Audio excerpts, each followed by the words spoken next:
It was meant to be just another ordinary session on Capitol Hill. The cameras had been recording well before the official start time, quietly documenting legislators leafing through their documents, fine-tuning their mics, and rehearsing their key messages. Viewers tuning in anticipated the usual pattern: lengthy monologues, precise phrasing, and debates that rarely led to breakthroughs. Yet, beneath the surface of this composed setting, a subtle undercurrent was stirring. You could sense it hanging in the air. The silences lingered a bit too long.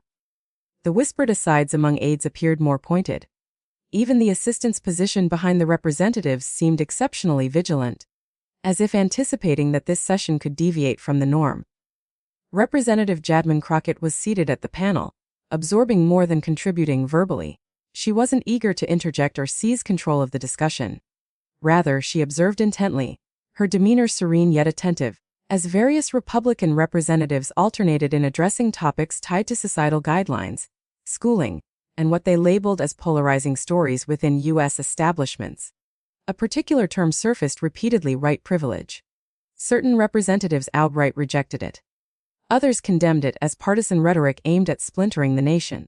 A handful contended that racial dialogues in official forums were superfluous or detrimental. Their delivery wasn't consistently heated. At times it was assured, even relaxed. But the underlying point was unmistakable. They felt the notion had no place in earnest legislative talks. Crockett kept jotting down observations. To an outsider, it might seem she was content to let the discussion flow by without her input. The session had been underway for some time, with no major fireworks yet. Those streaming the event live could have presumed it would dissolve into obscurity like countless others. However, a single remark altered the trajectory entirely. A Republican representative inclined toward his microphone and posited that talks on privilege served as a pretext for excessive governmental intervention. Another chimed in, asserting that achievement in the U.S. boiled down to individual accountability, not inherent benefits from the system. The chamber remained hushed, but the strain was palpable now. Crockett gently placed her pen aside. She refrained from cutting in. She allowed the speaker to conclude fully. The ensuing lull felt more profound than anticipated. Even the presiding officer cast a glance along the row, intuiting that a retort was imminent. When Crockett eventually activated her microphone, her tone was even and composed. "Thank you, Madam Chair." It wasn't booming or charged with feeling, but it instantly transformed the room's vibe. She started by recognizing the value of accountability and diligence, concepts that resonated universally in that space. Briefly, it appeared she might merely provide a brief correction or gentle counterpoint. But then she posed a straightforward inquiry, the sort that compels reflection prior to a reply. If chances are genuinely identical for all, she stated evenly, why do the results continue to diverge so starkly? A few representatives fidgeted in their seats. Others averted their gaze to their paperwork. The quietude extended beyond expectations. Crockett didn't hasten to break it. Instead, she proceeded in her consistent manner, clarifying that dialogues on privilege weren't intended to fault people personally. They focused on comprehending frameworks, how regulations, historical contexts, and resource availability could mold prospects well before an individual sought employment or entered an educational setting. On the opposite side, one Republican representative subtly shook his head. Another edged toward his mic but held off activating it. Crockett took note. She pressed on. She elaborated on educational institutions financed via local taxes, neighborhoods lacking adequate medical services, and inherited wealth disparities that didn't emerge suddenly. She articulated like an attorney constructing an argument incrementally, without elevating her volume, without accusations, just methodically presenting evidence. The poise rendered interruptions challenging.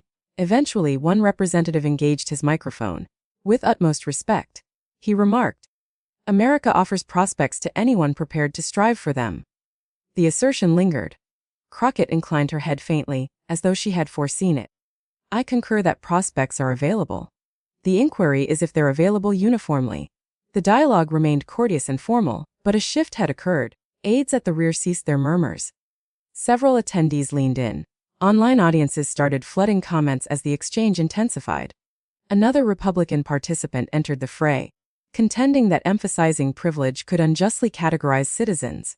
He argued individuals shouldn't be evaluated based on past events they hadn't influenced. Crockett absorbed this without disruption. Then she countered with a composure that felt nearly conciliatory. Nobody is indicting specific persons here. We're addressing structures. The nuance appeared basic, yet it resonated deeply. For an instant, silence reigned. The presiding officer surveyed the panel once more, evidently conscious that the session had evolved from standard policy deliberation into a more intimate, philosophical territory. Crockett eased back a touch in her seat, palms clasped, anticipating. The hush was brief. A Republican representative repositioned his mic once more, gearing up for a firmer rebuttal. And that's when the true discourse ignited. The representative advanced, his delivery more resolute now, less casual. "Representative," he stated, "what you're outlining resembles a viewpoint that presumes America is inherently unjust." Several nods of assent dotted the room. Crockett didn't retort instantly. She permitted the declaration to settle, almost encouraging the assembly to digest it thoroughly before her reply. Then she activated her mic anew. "I don't think recognizing hurdles demotivates folks," she articulated. "Overlooking them does." The tone persisted as tranquil, but the phrasing bore significance. The representative countered swiftly this round, unwilling to let the point hang. "My worry," he expressed, "is that the term white privilege implies folks thrive due to their ethnicity rather than their labor." That was the juncture where the session transitioned from strained to profoundly individual. Crockett's countenance stayed unchanged, but she inched nearer to the mic. "Privilege doesn't imply your existence was effortless. It signifies your ethnicity wasn't an additional barrier." The chamber hushed anew. Even those in opposition appeared to deliberate, selecting their subsequent phrases judiciously. Another Republican interjected, his delivery more edged than prior. "So, are you implying this nation is prejudiced presently, at this moment?" It resembled less an inquiry and more a provocation. Crockett replied promptly. "I'm indicating disparities persist," she responded. "And legislative dialogues ought to be candid enough to confront them." The directness of her retort made direct contestation tough. Instead, the talk started looping, with representatives reiterating known points on personal triumphs, upward mobility, and the necessity of cohesion. But Crockett consistently redirected to frameworks, statistics, and results. At a certain stage, she referenced how two pupils with equivalent aptitude and dedication might commence from vastly disparate points based on birthplace, school attendance, and familial assets. She didn't amplify her voice. She didn't exhibit frustration. This amplified the disparity when another representative eventually did. "This storyline fragments citizens," he declared. "It instructs one demographic to experience remorse and another to sense helplessness." For the initial occasion, Crockett lingered longer in her response. When she vocalized again, her pitch was softer. "I don't desire anyone to harbor guilt," she uttered. "I desire comprehension." That statement altered the ambience once more. The pressure eased momentarily, as if the dialogue had arrived at a pivotal point where it could de-escalate or intensify. It didn't de-escalate. A Republican representative, silent thus far, activated his mic. "Representative Crockett, countless citizens viewing this session originated from modest beginnings. They toiled diligently and forged prosperous existences. Are you suggesting their accomplishments stem from privilege?" Crockett shook her head right away. "No," she affirmed. "Achievement demands exertion. Privilege doesn't supplant diligence. It alters the impediments." The subtlety resonated clearly. An aide behind the panel peeked up from a computer display, perceiving the dialogue as the pivotal instant of the session. The representative persisted. "But terminology is crucial," he noted. "When citizens encounter white privilege, they perceive accusation." Crockett inclined her head gradually. "I comprehend that sentiment, but unease doesn't indicate the dialogue is erroneous." That phrase elicited a noticeable response from multiple attendees. A few representatives swapped looks. One hastily noted something. Another reclined, arms folded. The presiding officer momentarily urged all to channel remarks via the chair, but the discussion had gained autonomy by then. Crockett proceeded, elucidating that legislative choices couldn't be detached from tangible consequences. She discussed residential access from eras past influencing current communities, educational financing structures, employment trends, and financial advancement. Each illustration was conveyed in the identical unwavering tone. No theatrical movements, no heightened decibels, just steadfastness. The serene presentation accentuated the counterarguments by contrast. One Republican representative ultimately voiced what others had implied. "I believe concentrating on ethnicity maintains this nation anchored in yesteryear." Crockett countered nearly instantly. "I believe declining to discuss it sustains issues in the now." The interplay generated a subdued buzz throughout the chamber. not disrupt enough to halt proceedings, but sufficient to denote the moment's relevance. For online spectators, segments were already circulating. The discourse transcended mere policy, it encompassed viewpoints, equity interpretations, heritage, and duty, with no faction inclined to yield. Crockett tuned her mic marginally, readying to contribute again as another representative primed to contest her stance from a fresh perspective. The deliberation was poised to heighten further. The subsequent representative to address didn't convey ire. His timbre was restrained, nearly analytical, as though aiming to steer the talk from sentiment toward a more technical realm. Representative, he commenced, you've referenced results multiple times, but results can stem from numerous elements: familial decisions, cultural influences, regional governance, fiscal choices. Why prioritize ethnicity chiefly? It was a distinct challenge, less adversarial, more tactical. Crockett nodded faintly, as if valuing the tonal shift. I'm not prioritizing solely ethnicity, she rejoined. I'm asserting ethnicity can be among various elements we shouldn't disregard. She halted, then appended a remark that prompted several to glance upward. When legislators select which elements are pertinent in policy talks, that selection bears repercussions. The assertion wasn't vociferous, but it resonated profoundly. The representative replied promptly. So, what precise policy do you advocate? It appeared an effort to pivot from theory to tangible suggestions. Crockett advanced slightly. Well, initially, she expressed, we must concur on the issue's nature. That reply sparked a few subdued responses around the panel. Some representatives exchanged glances anew, acknowledging the debate's return to the fundamental discord. Another Republican engaged his mic before Crockett could elaborate. I believe the issue, he articulated, is that citizens are informed the framework is manipulated when it's truly more accessible than previously. Crockett directed her focus toward him. Accessible frameworks can nonetheless yield disparate outcomes. She countered. He shook his head. But that doesn't signify the framework is inherently slanted. Crockett didn't interject. She awaited his completion, then replied thoughtfully. If two groups commence from divergent stances, she noted, even an impartial framework can preserve that divide unless measures actively narrow it. The clarification resembled less a partisan contention and more an educational exchange. This intensified the rebuttals. One representative inclined into his mic with evident exasperation. America cannot rectify every disparity, he proclaimed. Eventually, people must assume accountability for their results. Crockett nodded once more, indicating she wasn't wholly dismissing the notion. Individual accountability is vital. Legislative accountability is vital as well. That equilibrium in her reply momentarily decelerated the dialogue. The presiding officer eyed the timepiece, but nobody was prepared to advance. Another representative, largely mute during the interplay, eventually contributed. Representative Crockett, do you think the term white privilege aids in uniting citizens? The query lingered longer than most. Crockett didn't reply immediately. When she did, her inflection seemed more contemplative. I think forthright dialogues foster unity, even if the terms are uneasy. A few shifted positions again. The representative pursued. But couldn't alternative phrasing accomplish the same without fostering schism? Crockett offered a subtle smile, not of mirth but as if anticipating the query. Potentially, she said. But altering phrasing without tackling actuality resolves not. That phrase struck more forcefully than foreseen. Briefly, silence prevailed. Then a Republican representative advanced, his timbre resolute. Numerous citizens sense these dialogues implicate them in actions they never committed. Crockett countered straightaway. Comprehending heritage isn't equivalent to apportioning fault. The interplay accelerated, volleying like a legal contention. Another representative supplemented. But the conveyed message still resembles fault. Crockett maintained her steady timbre.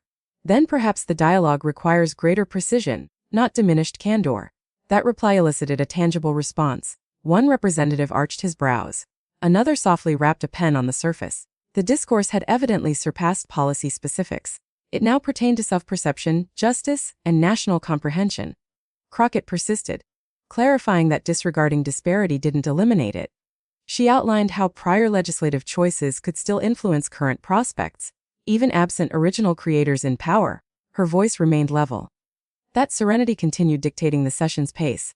A Republican representative attempted a novel tactic. If America remains characterized by privilege, how do you account for daily success narratives? Crockett replied unhesitatingly. Success narratives demonstrate feasibility. They don't obliterate trends. That phrase appeared to surprise the assembly. The representative hesitated before replying, as if pondering further pursuit.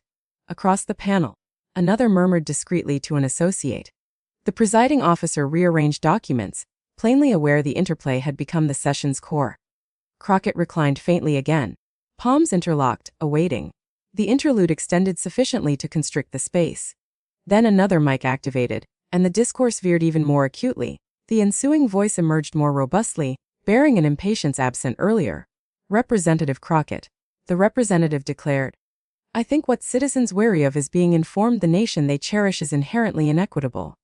A smattering of subtle affirmations ensued. Crockett gazed straight across, absorbing without disruption. The representative elaborated. "This country has achieved immense advancement. Statutes have evolved. Prospects have broadened, eventually, perpetuating to frame all via privilege hazards overlooking our progress." That contention appeared to echo with multiple attendees. Crockett engaged her mic deliberately. "Advancement is significant," she uttered, "but advancement doesn't signify completion." The representative rejoined instantly. "But how do we gauge completion?" It resembled a rhetorical ploy to conclude rather than prolong. Crockett addressed it regardless. "When results cease being foreseeable," she stated. The brevity captivated anew. She elaborated. "When a person's location, lineage, assets, or ethnicity no longer forecast schooling, wellness, or earnings results, that's our indicator." The chamber silenced once more. Another Republican advanced, evidently set to dispute that concept. "Equity of chance doesn't assure equity of outcomes," he articulated. "That's the truth." Crockett assented. "I concur," she rejoined. "But enduring divides indicate chance might not be as equitable as presumed." The discourse was firmly entrenched now, neither party escalating tones but neither conceding territory. One representative engaged his mic with a minor exhale. "Allow me to inquire straightforwardly," he said. "Do you think America presently affords white citizens an edge?" The query was direct, keener than prior ones. Heads pivoted toward Crockett. She didn't waver. "I think heritage forged edges that didn't vanish abruptly," she expressed. The representative eased back marginally. "But heritage doesn't dictate personal existences today." Crockett replied serenely. "Heritage molds frameworks. Frameworks mold chances." That response rippled through the space. Even dissenters appeared pensive briefly. Another Republican interjected rapidly, seemingly to hinder the idea's entrenchment. "So what you're asserting is the framework remains skewed." Crockett selected her phrasing meticulously. "I'm asserting results imply ongoing tasks." That prudent articulation prevented eruption, but strain endured. The presiding officer checked the time anew, then the panel weighing intervention, yet the exchange's flow remained unbroken. One representative, quiet previously, contributed again. "Representative, do you concern that these dialogues breed animosity?" Crockett replied almost instantly. "I concern more that quietude breeds misapprehension." The phrase struck with unforeseen vigor. For the first time, the silence prolonged unusually.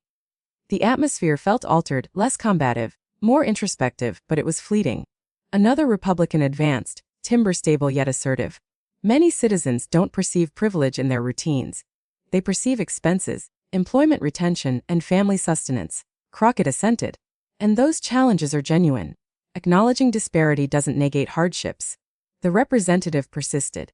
"Then why employ phrasing perceived as fracturing?" Crockett hesitated before. "Because evading tough phrasing doesn't resolve tough issues." That reply drew reactions from both flanks. Some appeared skeptical, others contemplative. The discourse had attained a stage where persuasion seemed unlikely, but all grasped the exchange's gravity. And as the session wound toward its close, the lingering impressions of composure amid contention, clarity over confrontation, and persistence in pursuit of understanding left an indelible mark on what began as a routine day.